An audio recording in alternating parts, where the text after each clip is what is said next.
Assalamu alaikum. I hope you guys will be fine. Today we will discuss job analysis, methods and a few guidelines related to job analysis. आज की video में हमारा जो main focus है वो job analysis के methods और guidelines के ऊपर होगा। उससे पहले मैं आपको थोड़ा सा डिफाइन कर दूं what job analysis is all about. इसके बारे में ऑलरेडी एक वीडियो में बना चुकी हूँ जिसमें जॉब एनालिसिस को मैंने काफी डिटेल में एक्सप्लेन किया है। साइड बाय साइड इसका स्टेप बाय स्टेप प्रोसेस भी आप लोगों के साथ मैंने शेयर किया है। उस वीडियो का लिंक मैं यही इसी वीडियो की डिस्क्रिप्शन में आपको प्रोवाइड कर दूंगी। Job analysis is a detailed and systematic study of job description and job specification. Job description job है क्या, उसके अंदर लिस्ट ऑफ ड्यूटीज क्या हैं जो कि एक इंडिविजुअल को, एक एम्प्लॉय को परफॉर्म करना पड़ेगी, और उन ड्यूटीज को परफॉर्म करने के लिए एलिजिबिलिटी क्राइटेरिया क्या होगा, किसी इंडिविजुअल की knowledge, skills, abilities, education, experience जो है वो किस टाइप का होगा और कितने लेवल का होगा, कितने इयर्स का होगा, सारी डिटेल्स का जो एक कंप्लीट प्रोसेस है, इसको हम जॉब एनालिसिस कहते हैं। तो जॉब एनालिसिस के लिए it means we need to collect different types of data, जिसमें के हमारे पास जो मेन फोकस होगा, जिस टाइप का डाटा हमने कलेक्ट करना है वो वर्क एक्टिविटीज के ऊपर होगा, जिसमें हमें ये देखना पड़ेगा कि जॉब है, कोई भी एक जॉब है, सपोज एचआर मैनेजर है या कोई आईटी डायरेक्टर है या कोई क्लर्क है, उसकी तीनों की जॉब ड्यूटीज उन तीनों की जॉब टाइटल्स के लिहाज से डिफरेंट होंगी। तो हर एक जॉब की वर्क एक्टिविटीज क्या है, उसमें list of duties and responsibilities जो एक इंडिविजुअल को परफॉर्म करना पड़ेगी इनसाइड द ऑर्गेनाइजेशन, वो क्या है, उस जॉब टाइटल के अंडर उनको लिस्ट डाउन किया जाएगा। इसी के साथ साथ ह्यूमन रिक्वायरमेंट्स के ऊपर या इसके हवाले से डाटा गैदर किया जाएगा कि किस टाइप की knowledge, skills, abilities and other traits will be required in order to perform the mentioned list of duties, जो हमने जिसको वर्क एक्टिविटीज का टाइटल दिया है। इसके साथ साथ परफॉर्मेंस स्टैंडर्ड्स को भी इंश्योर किया जाएगा कि एक टास्क में कौन सी ऐसी मेजर ड्यूटीज हैं और वो किस लेवल तक परफॉर्म की जानी चाहिए, तो उसको एक गुड जॉब या एक्सीलेंट जॉब या एक पुअर जॉब कहा जाएगा। तो परफॉर्मेंस के स्टैंडर्ड्स को सेट किया जाएगा। काम की क्वांटिटी क्या होगी, आउटपुट की अमाउंट क्या होगी, उसकी क्वांटिटी क्या होगी, प्लस उसकी क्वालिटी क्या होगी, ये भी डिसाइड किया जाता है ड्यूरिंग जॉब एनालिसिस। और वर्क एक्टिविटीज, ह्यूमन रिक्वायरमेंट और परफॉर्मेंस स्टैंडर्ड्स जो हैं, इनसे रिलेटेड डाटा जॉब एनालिसिस के दौरान गैदर किया जाता है। Side by side job context क्या है, कौन सी वर्किंग कंडीशंस होंगी, वर्क का शेड्यूल क्या होगा, कितने आवर्स के लिए एक एम्प्लॉय को वो जॉब ड्यूटीज परफॉर्म करना पड़ेंगी, पर वीक वो कितने आवर्स पे काम करेगा या पर डे उसको कितना आवर्स काम करना पड़ेगा, जो ड्यूटीज जिनके को परफॉर्म करने के लिए ऑर्गेनाइजेशन ने उसको हायर किया है। इसके साथ साथ उसका सुपरवाइजर या उसका रिपोर्टिंग सिस्टम क्या होगा, उसके सबऑर्डिनेट्स, उसके कोलीग्स किस तरह से काम कर रहे होंगे, उसको कौन से मटेरियल्स और टूल्स प्रोवाइड किए जाएंगे, कौन से इक्विपमेंट उसको प्रोवाइड किए जाएंगे, जिनको यूटिलाइज करते हुए person will be able to give that level of output जिस जो कि ऑर्गेनाइजेशन उससे एक्सपेक्ट करती है, जिसको हमने परफॉर्मेंस स्टैंडर्ड्स कहा है। अब ये डाटा कलेक्ट करने के लिए we have to focus on few of the methods of job analysis, जो कि कोई भी जॉब एनालिस्ट यूज कर सकता है। Before discussing the different methods of job analysis, मैं आपको एक बात बता दूं कि ऐसा नहीं है कि कोई भी एक या दो मेथड्स जो हैं वो इनफ होते हैं जॉब एनालिसिस के लिए। समटाइम्स ऐसा होता है, depending on the nature of the activities जो कि एक जॉब टाइटल के अंदर कंसिडर की जाती हैं, उनकी नेचर डिसाइड करेगी कि किस टाइप का मेथड या कौन सा कॉम्बिनेशन ऑफ मेथड्स जो है वो फ्रूटफुल हो सकता है वो इंफॉर्मेशन गैदर करने के लिए जो कि एक कंपनी या जो एक जॉब एनालिस्ट रिक्वायर करता है। तो there can be different methods of job analysis. उसमें first one is the observation methods. Observation method क्या होता है कि सिंपली एक जॉब एनालिस्ट ऑब्जर्व करता है एम्प्लॉय क्या काम कर रहा है। एम्प्लॉय को इसमें नहीं पता होता कि उसको ऑब्जर्व किया जा रहा है, और इसका पर्पस क्या होता है कि वो कॉन्शियस ना हो। अगर उसको पता होगा कि उसकी परफॉर्मेंस को ऑब्जर्व किया जा रहा है तो ऑब्वियसली वो फिर जो है वो अटेंटिव होके ज्यादा केयरफुल वे में अपनी परफॉर्मेंस देगा, जो कि कहीं ना कहीं बाइस्ड परफॉर्मेंस हो सकती है। और हो सकता है कि वो ऑब्जर्वर को खुश करने के लिए, ऑब्जर्वर की नजर में एक अच्छा परफॉर्मर का इमेज बिल्ड करने के लिए जरूरत से ज्यादा एक्टिविटीज को परफॉर्म करे। तो इसलिए without telling the employ, job analyst क्या करता है, उस एम्प्लॉय को काम करते हुए सिंपली ऑब्जर्व करता है, और उस ऑब्जर्वेशन से वो कुछ इंफॉर्मेशन गैदर करता है, उसको लिस्ट डाउन करता है। और ये इंफॉर्मेशन कौन सी होती है, व्हाट द एम्प्लॉय डज, पूरे दिन में वो क्या क्या काम कर रहा है, कौन सी एक्टिविटीज को वो अपनी जॉब के अंदर रहते हुए परफॉर्म कर रहा है, plus how employ does his job, जो मेथड है, जो तरीकाकार है, प्रोसीजर है टास्क को परफॉर्म करने का, वो कौन सा अडॉप्ट किया जा रहा है बाय द एम्प्लॉय। इसी तरह से what amount of time is needed to do the job, एक ड्यूटी को अगर वो परफॉर्म कर रहा है तो कितने टाइम के अंदर कौन सा तरीकाकार अपनाते हुए वो क्या ड्यूटी, क्या एक्टिविटी परफॉर्म कर रहा है। सिंपली जॉब एनालिस्ट ने इसको ऑब्जर्व करना है। इसके अलावा there is another method of job analysis, that is individual interview method. अब इसमें ग्रुप इंटरव्यूज भी आते हैं, इंडिविजुअल इंटरव्यूज भी आते हैं। इंडिविजुअल इंटरव्यू मेथड का तरीकाकार क्या है कि जो जॉब होल्डर है, जो एक एम्प्लॉय है, किसी भी सपोज क्लर्क है, वो जो भी एक्टिविटीज को परफॉर्म कर रहा है, जॉब एनालिस्ट उससे, उसकी जॉब से रिलेटेड, उसकी जॉब ड्यूटी से रिलेटेड क्वेश्चन करता है, उसका इंटरव्यू लेता है। और ये क्वेश्चन जो है प्री डिफाइंड होते हैं, ये एक स्ट्रक्चर्ड क्वेश्चन आप कह सकते हैं इसमें पूछे जा रहे होते हैं, just in order to assess what a job entails.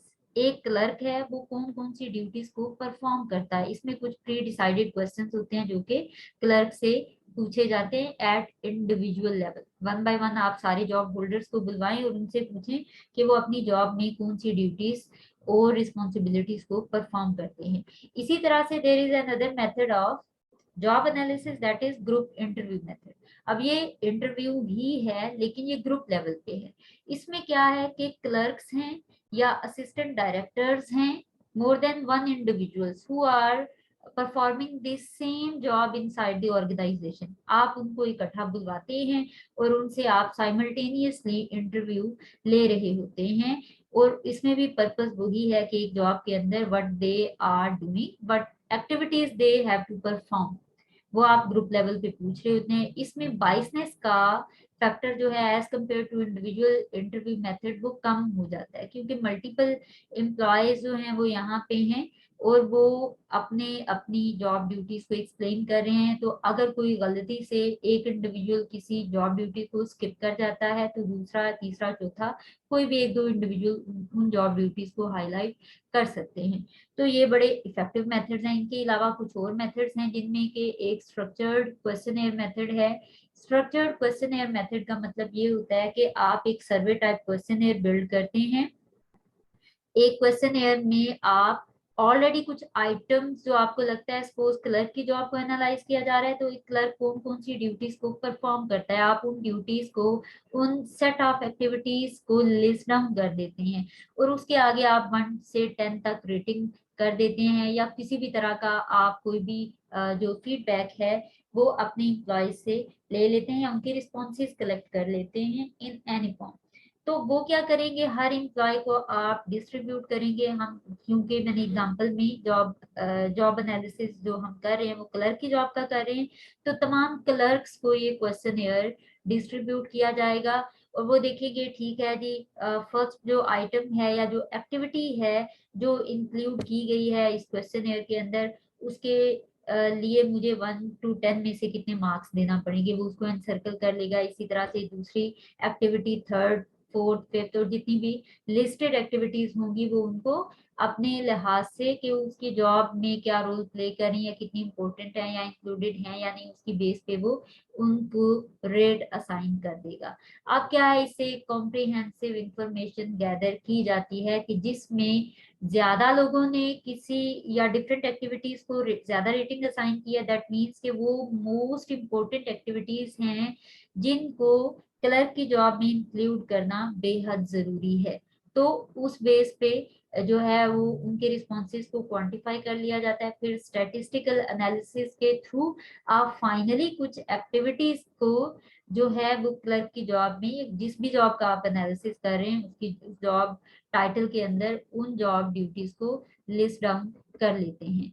इसके बाद डायरी मेथड है। डायरी मेथड में सिंपली आपका जो जॉब इनकम्बेंट है, जो जॉब होल्डर है, जो एम्प्लॉय है, उसको आपने एक डायरी हैंड ओवर करनी है कि ये लिंक, इसके ऊपर आपने at the end of the day, जब आपके वर्किंग आवर्स कंप्लीट होंगे या लास्ट 15 to 20 मिनट्स जो हैं वर्किंग आवर्स के, वो आपने अपनी डायरी में लिखना है कि सुबह से अब तक आपने क्या कुछ किया।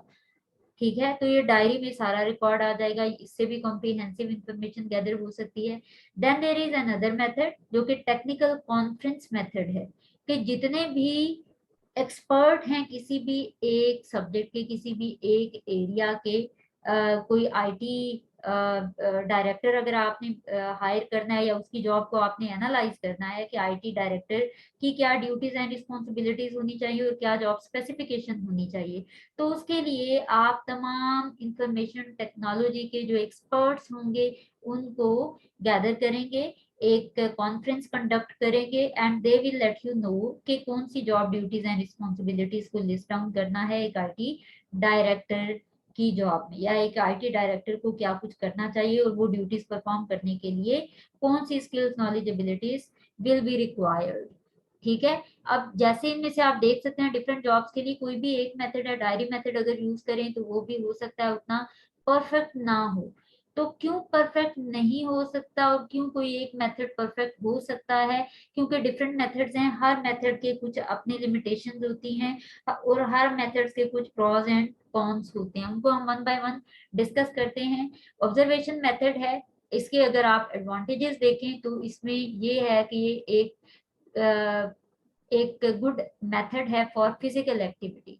लेकिन व्हाट अबाउट दोज एक्टिविटीज जो कि मेंटल एफर्ट्स को मांगती हैं या कंसेप्चुअल एफर्ट्स को मांगती हैं, या जो मेंटल एक्टिविटी बेस्ड जॉब होती हैं उसमें आप ऑब्जर्व नहीं कर सकते।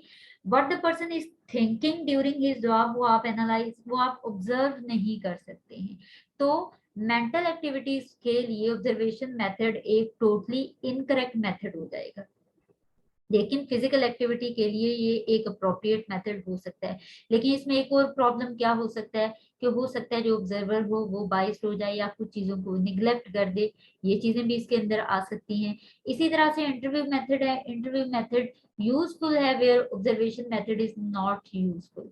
क्या आप चीजों में बाइस्ड हो जाते हैं या मेंटली आप अपने जॉब इनकम्बेंट को जज नहीं कर पाते, या मेंटल कितनी एफर्ट लगाना पड़ती है उसको टास्क परफॉर्मेंस के अंदर, वो आप जज नहीं कर सकते ऑब्जर्वेशन से। So better is to conduct an interview. ठीक है, वो ग्रुप भी हो सकता है और वो एक इंडिविजुअल इंटरव्यू भी हो सकता है। लेकिन इसके नेगेटिव जो हैं, जो इसके डिसएडवांटेजेस हैं वो क्या है? ये टाइम कंज्यूमिंग होता है, चाहे आप इंडिविजुअल लेवल पे इंटरव्यू करें चाहे आप ग्रुप लेवल पे करें, उसके लिए आपको जो आपके जॉब एनालिस्ट हैं उनसे प्रॉपर टाइम लेना पड़ेगा, अपने एम्प्लॉयज को जॉब ड्यूटीज से हटा के उनको उनका कुछ टाइम जो है, जो ड्यूटी आवर्स हैं उनको यूटिलाइज करना पड़ेगा इंटरव्यू के अंदर। इसके अलावा ये कि हो सकता है वो बाइस टू जॉब होल्डर या एनालिस्ट, जॉब एनालिस्ट जो है वो हो सकता है बाइस्ड हो और वो कुछ चीजों को निग्लेक्ट करे, कुछ पे ज्यादा फोकस करे, कुछ जो है उनको वो न्यूट्रल ही रखे। इसी तरह से जॉब होल्डर्स हैं, क्योंकि इंटरव्यू फेस टू फेस हो रहा है तो हो सकता है उसके अंदर वो कुछ चीजों को हाइड कर दे या कुछ चीजों को एग्जेजरेट करके बता दे। देन क्वेश्चन एयर मेथड के भी इसी तरह से एडवांटेजेस और डिसएडवांटेजेस हैं। ये जो क्वेश्चन एयर मेथड है, स्ट्रक्चर्ड क्वेश्चन एयर मेथड, ये यूजफुल है किन चीजों में? ऐसी जॉब्स के अंदर जो कि स्टैंडर्डाइज्ड हैं, जो सबके लिए एक जैसी ही हैं।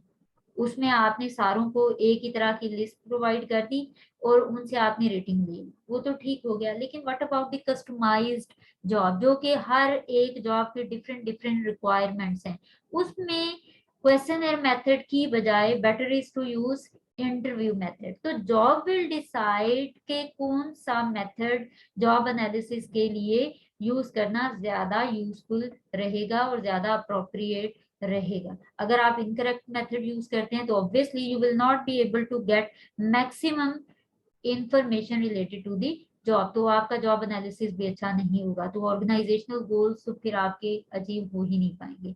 इसी तरह से क्वेश्चनएयर जो है वो वहां पे यूजफुल होगा जहाँ पे ज्यादा वर्कर्स सेम जॉब को परफॉर्म कर रहे होते हैं। 10 12 15 लोग हैं, एक ही तरह का क्वेश्चनएयर बनाया, उनको डिस्ट्रीब्यूट कर दिया, उनकी रेटिंग ले ली और उसके बाद आपने क्वांटिफाई किया उनके रिस्पॉन्सेज को और आपने स्टैटिस्टिकल टूल्स को अप्लाई करते हुए एक जो common list of job activities हैं उनको आपने लिस्ट डाउन कर दिया कि ये एक्टिविटीज और ड्यूटीज हैं जो कि एक इंडिविजुअल को परफॉर्म करना पड़ेंगी under this particular job title. लेकिन वो वाली जॉब जो कि कस्टमाइज्ड हो, वहां पे प्रॉब्लम आएगा कि हर एक इंडिविजुअल की जॉब अलग है, उसकी रिक्वायरमेंट्स अलग हैं, उसकी ड्यूटीज एंड रिस्पॉन्सिबिलिटीज डिफरेंट हैं, तो क्वेश्चन एयर मेथड वहां पे यूजफुल नहीं होगा।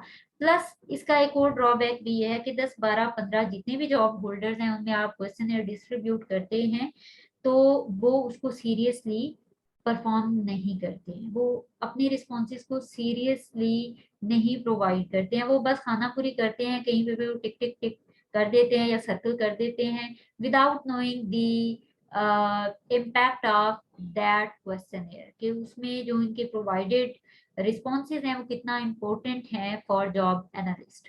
तो इसका ये ड्रॉबैक भी है। इसी तरह से डायरी मेथड के जो है वो अच्छा है, उसमें एक्यूरेट इंफॉर्मेशन आ जाती है कि समवन जो है वो क्या करता रहा आज के दिन में, उसने क्या कौन सी एक्टिविटीज को परफॉर्म किया, किस तरह से परफॉर्म किया, कितने टाइम में किया, ठीक है वो इसको लिख रहा है। लेकिन ये करे कौन? अब आपको पता हो कि 10 15 मिनट के बाद मैं जो है वो जॉब से मेरी छुट्टी हो जाएगी, तो मैं क्यों लिखने बैठूंगी? तो उसमें मैं फिर खानापुरी पे आ जाऊंगी। काफी लोग ये काम करते हैं और ये टाइम कंज्यूमिंग भी है। फिर मेमोरी लैप्सेस के इश्यूज भी होते हैं, कुछ लोग ऐसे होते हैं कि सुबह सवेरे उन्होंने क्या काम किया उनको याद नहीं है, या इतनी लंबी लिस्ट ऑफ एक्टिविटीज उन्होंने परफॉर्म की होती हैं कि वो कुछ को याद रखना और उनको डायरी में रिकॉर्ड करना भूल जाते हैं।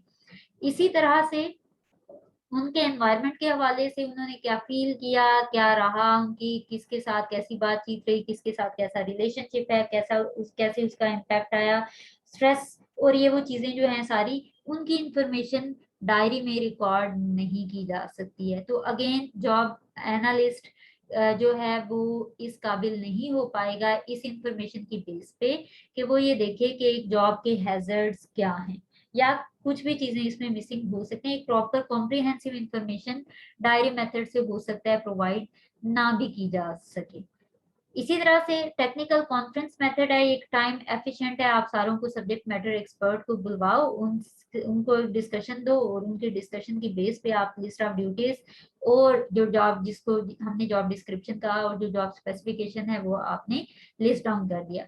लेकिन यहाँ पे लैक ऑफ एक्यूरेसी भी हो सकता है, वो एक्सपर्ट्स हैं, हो सकता है कि वो एक इंडिविजुअल जो एक टेक्निकल लेवल है उस पे आके ना सोच पाए और कितने टाइम में वो काम हो सकता है एक्चुअली उसको फिगर आउट ना कर पाए।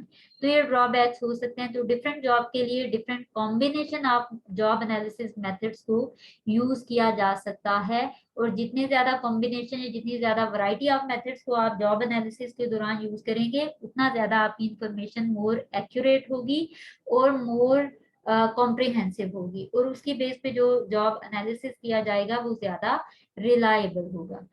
अगर आप चाहते हैं कि इसी तरह की वीडियोस आप तक टाइम टू टाइम पहुंचती रहें तो आप इस चैनल को सब्सक्राइब कर लें और बेल आइकॉन को प्रेस कर लें ताकि टाइम टू टाइम आपको अपडेटेड वीडियोस रिसीव होती रहे। Thank you.